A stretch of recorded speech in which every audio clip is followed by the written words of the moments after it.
Today, we are diving into a fundamental concept in algebra, the distributive property. By the end of this lesson, you'll not only define the distributive property, but also be able to apply it to simplify expressions and understand how it works in a broader sense. Let's get started. Objective 1. Define the distributive property. Our first learning objective is to define the distributive property.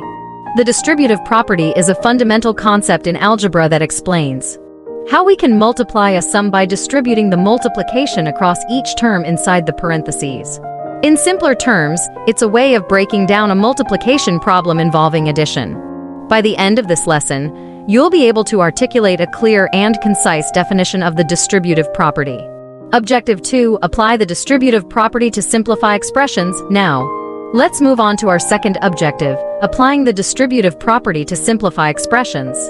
This is where the real power of the distributive property comes into play. Instead of dealing with complex expressions, we can use the distributive property to make them more manageable. You'll learn how to distribute a factor across each term inside parentheses, ultimately simplifying expressions and making them easier to work with. Objective 3. Explain how the distributive property works. Our final objective is to understand how the distributive property works in a general sense. We'll explore the underlying principles and reasoning behind why the distributive property is a useful tool in algebra. By the end of this lesson, you'll not only know how to use the distributive property, but also grasp the concept's broader significance in solving mathematical problems. Conclusion: as we go through today's lesson, keep these objectives in mind.